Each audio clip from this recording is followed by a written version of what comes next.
কাহিনীটি লীলাপুর নামের এমন একটি গ্রামের, যেখানে দুই গরিব বোন ছোট্ট একটি ঘরে একসাথে অভাবের সাথে লড়াই করে বেঁচে থাকত। বড় বোনের নাম ছিল মিতু আর ছোট বোনের নিতু।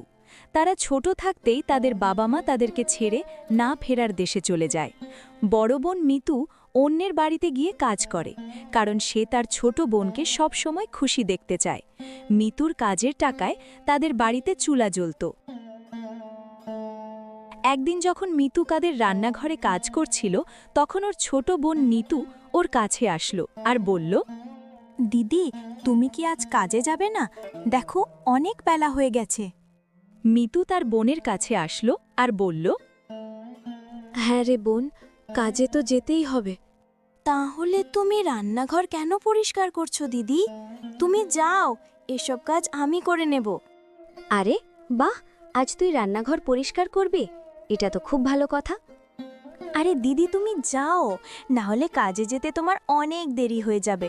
তুমি একদম চিন্তা করো না, আমি সব সামলে নেব। আচ্ছা রে পাগলি, তুই যখন এত করে বলছিস যে একাই সব করে নিবি, তাহলে আমি যাচ্ছি। তুই সুন্দর করে পরিষ্কার করিস। হ্যাঁ হ্যাঁ দিদি, আমি সব করে দেব। তুমি একদম চিন্তা করো না তো, আমি সব সামলে নেব। এরপর মিতু পাশের গ্রামের মোহন চাচার বাড়িতে কাজ করতে চলে গেল, আর নিতুও তার দিদির কথা মতো রান্নাঘর পরিষ্কার করতে লেগে গেল। কিছুক্ষণ পর তাদের প্রতিবেশী রাজীব আসলো আর মিতুকে ডাকতে লাগল। আরে ওই মিতু, মিতু বাড়িতে আছো?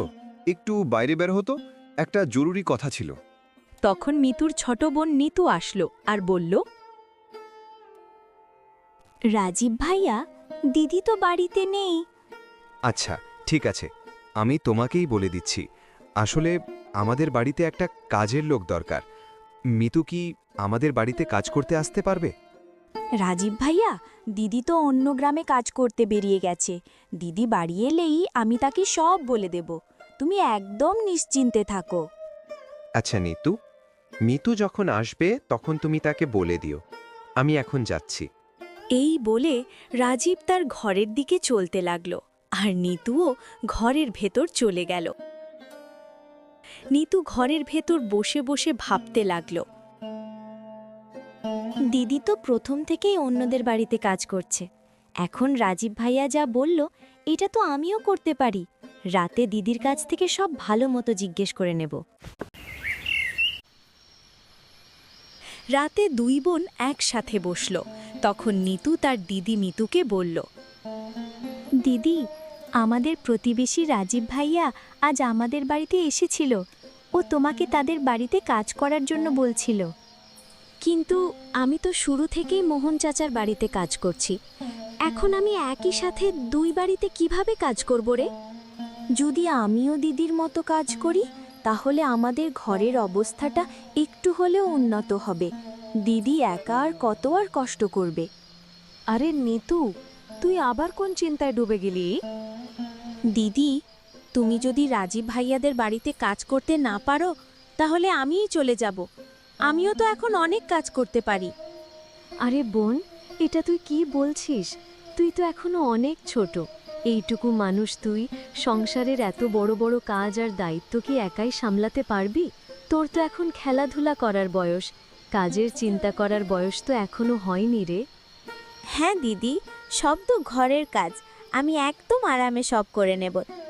মিতুদের বাড়ির অবস্থা এতটাই খারাপ ছিল যে সে না চাওয়া সত্ত্বেও নিজের ছোট বোনকে কাজ করতে মানা করতে পারল না, আর সে নিতুকে বলল, বোন আমার, মন তো একদমই চাইছে না যে এইটুকু বয়সে তোকে কাজে পাঠাই। কিন্তু কি আর করতে পারি বল? পেটের দায়ে এটা আমাদের বাধ্যতা। যদি তুই সত্যিই যেতে চাস, তাহলে কাল থেকে যাস। কোনো ব্যাপার না দিদি, আমি জানি আমাদের ঘরের অবস্থা কেমন। এই জন্যই আমি তোমাকে একটু সাহায্য করতে চাই। ঠিক আছে নিতু, অনেক কথা হয়েছে। এখন তাড়াতাড়ি খাবারটুকু মুখে দিয়ে শুয়ে পড়ি চল। সারা দিন ছোটাছুটি করে আমি খুবই ক্লান্ত হয়ে পড়েছি রে বোন। চোখ দুটো ঘুমে জড়িয়ে আসছে। কাল তো আবার খুব ভোরে উঠতে হবে। তুই তো বাড়ির অবস্থা দেখেই কাজে যেতে চাচ্ছিস, তাই না রে? অভাবের তাড়নায় এইটুকু বয়সে তোকে শক্ত হতে হচ্ছে, এটা ভাবলেই আমার খুব খারাপ লাগে। কিন্তু তুই কি সত্যি এত কাজ একা হাতে সামলাতে পারবি? আমি যে সারাক্ষণ তোর জন্য দুশ্চিন্তায় থাকব রে বোন। দিদি, তুমি কোনো চিন্তা করো না, ওসব আমি দেখে নেব। এমনিতেও তুমি একা একা আর কত সামলাবে? আমারও তো তোমাকে সাহায্য করতে মন চায়। ঠিক আছে নিতু, তোর মনে আমার জন্য এতখানি ভালোবাসা দেখে সত্যি আমার খুব ভালো লাগলো রে। জানি না দিদি, তুমি এসব কথা কেন বলো? তোমাকে ছাড়া এই দুনিয়ায় আমার আর কেউ নেই। তুমিই সবসময় আমাকে খুশি রাখতে গিয়ে নিজের সব খুশির বলিদান দিয়েছ। এখন আমিও বড় হয়ে গেছি, এখন আমার পালা তোমাকে খুশি রাখার। আরে বা, আমার ছোট্ট বোন নিতু আজ এত বড় বড় কথা বলছে। হ্যাঁ, এখন আমি বড় হয়ে গেছি না, আমি কি সেই ছোট্টটিই রয়ে গেছি নাকি? দেখো আমি সব কাজ কত সুন্দর করে করি। ঠিক আছে বোন, এখন আমি মোহন চাচার বাড়ির উদ্দেশ্যে বেরোচ্ছি, না হলে দেরি হয়ে যাবে। আর তুইও রাজীবের বাড়িতে চলে যাস। তবে শোন, আগে গিয়ে কাজগুলো ভালো করে দেখে নিস। যদি দেখিস তুই করতে পারছিস না বা কষ্ট হচ্ছে, তবে আমাকে বলিস। জোর করে কিছু করতে যাস না কিন্তু। ঠিক আছে দিদি। এরপর মিতু মোহন চাচার বাড়ির দিকে চলল। পরে নিতুও রাজীবের বাড়িকে যাওয়ার জন্য ঘর থেকে বের হলো।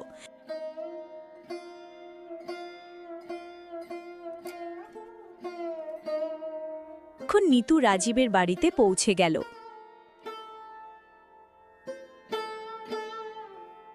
আরে মা, তুমি কে?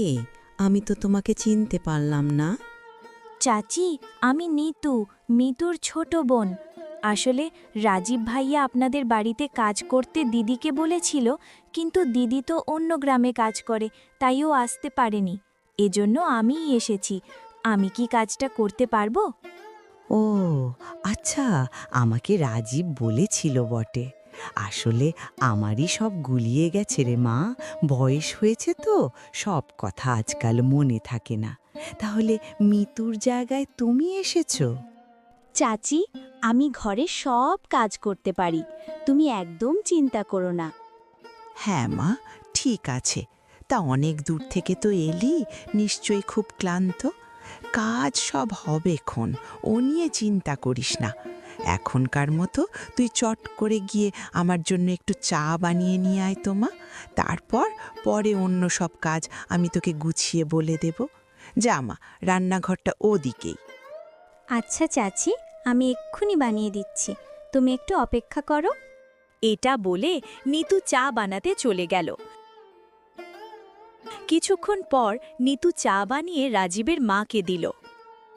আরে বা নিতো মা, চা তো তুই দারুণ বানিয়েছিস রে, ঠিক যেমনটা আমি পছন্দ করি, একদম কড়া সুগন্ধি। ধন্যবাদ চাচি, আমার তো লেগেছিল হয়তো তোমার চা পছন্দ হবে না। তুমি খেয়ে ভালো বললে আমার খুব ভালো লাগছে। না না মা, সত্যিই বলছি, চা তো অনেক ভালো হয়েছে। এখন এক কাজ করো তো মা, আর দেরি করিস না, রান্নাঘরে যা, নিজের পছন্দ মতো ডাল ভাত বা যা আছে সব গুছিয়ে সুন্দর করে খাবারটা বানিয়ে নে। তা মা, ভাত তরকারি বা অন্য সব খাবার কি রান্না করতে পারো তুমি? হ্যাঁ চাচি, আমি খাবারও রান্না করতে পারি। দিদি কাজে গেলে আমিই তো বাড়িতে সবকিছু রাঁধি। তুমি যা বলবে আমি মন দিয়ে একদম সেভাবেই রান্না করব। ঠিক আছে মা, তাহলে তুই খাবারটা সুন্দর করে তৈরি করে নে। আমি জরুরি কিছু কাজের জন্য একটু বাইরে যাচ্ছি। কাজ মিটিয়ে ফিরতে খুব একটা দেরি হবে না। হয়তো রাজীবও কিছুক্ষণ পর চলে আসবে। ও আসলে আমরা তিনজন একসাথে বসে আয়েশ করে খাবারটা খেয়ে নেব। তুই কিন্তু নিজের বাড়ির মতোই সব গুছিয়ে করিস মা, একদম সংকোচ করবি না। রাজীবের মা নিতুকে খাবার তৈরি করতে বলে বাইরে কিছু কাজের জন্য চলে গেল, আর নিতুও খাবার রান্না করতে রান্নাঘরের দিকে গেল। আর কিছু সময় পর রাজীব বাড়িতে চলে আসলো, আর সে বাড়িতে ঢুকে তার মাকে ডাকতে লাগলো। মা, ওমা, তুমি কোথায়? আমি কাজ থেকে চলে এসেছি।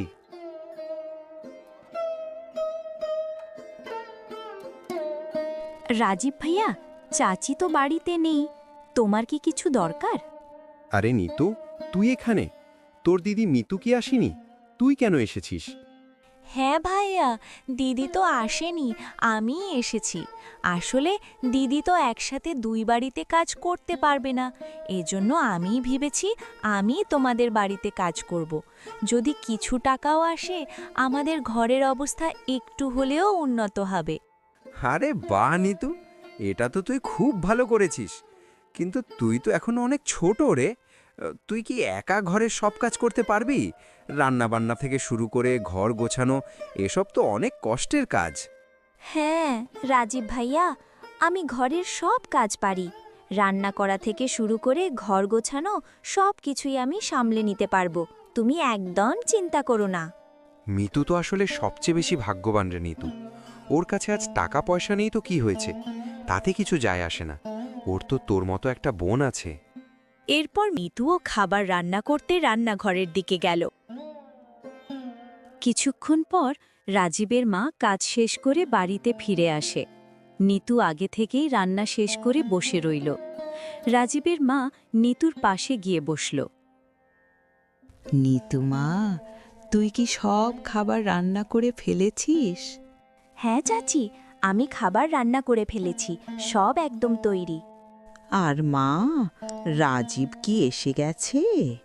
হ্যাঁ চাচি, রাজীব ভাইয়াও কিছুক্ষণ আগে এসে গেছে। আচ্ছা মা, অনেক তো খাটুনি হলো। এবার চলো আমরা তিনজনে মিলে একসাথে বসে খাবারটা খেয়ে নিই। খাওয়া দাওয়া শেষ করে তারপর তুমি বাড়ি চলে যেও। সেই সকাল থেকে দৌড়ঝাঁপ করছো, তুমি নিশ্চয়ই অনেক ক্লান্ত হয়ে গেছো মা। ঠিক আছে চাচি, চলো আমি খাবারটা বেড়ে দিই। গরম গরম খেলে তোমার খেতেও ভালো লাগবে। এরপর বিনিতা, রাজীব আর নিতু একসাথে বসে খাবার খেতে লাগল। বাহ নিতু, তুই তো খুব ভালো রান্না করিস রে। আমি তো ভাবতেও পারিনি। তুই একদম ঠিক বলেছিস রাজীব বাবা। আজকের খাবারটা সত্যিই দারুণ হয়েছে। রাজীব আর বিনিতার মুখে এসব শুনে নিতু অনেক খুশি হয়ে যায়। ধন্যবাদ চাচি, তোমাদের দুজনেরই যে খাবারটা পছন্দ হয়েছে এটা শুনে আমার খুব ভালো লাগলো। দিদি যখন এটা জানতে পারবে তখন সেও অনেক খুশি হবে। হ্যাঁ হ্যাঁ নিতু, মিতুর এটা শুনে অনেক গর্ব হবে রে, যে তার বোন এত ছোট বয়সেও তার কষ্টটা বুঝতে পারছে আর তাকে সাহায্য করার জন্য অন্যদের ঘরে কাজ করছে। রাতের সময় দুই বোন একসাথে রান্নাঘরে বসে রইল। দিদি, আজ আমার দিনটা খুব ভালোই কেটেছে। রাজীব ভাইয়া আর তার মা অনেক ভালো, আমাকে একদম নিজেদের মানুষের মতোই আপন করে নিয়েছেন। হ্যাঁ নিতু, এটা তো তুই একদম ঠিক বলছিস। বিনিতা চাচি আর রাজীব ভাইয়া, এরা দুজন তো সত্যিই খুব ভালো মানুষ। আর দিদি, আজ আমি যখন তাদের জন্য দুপুরের খাবার রান্না করলাম তখন খাবারটা তাদের খুব পছন্দ হয়েছে। তারা আমার অনেক প্রশংসাও করেছে। মনে হচ্ছে আমার প্রিয় বোনটা সত্যিই বড় হয়ে যাচ্ছে। এখন দেখছি ঘরের অবস্থাটাও আস্তে আস্তে বুঝতে শিখছিস।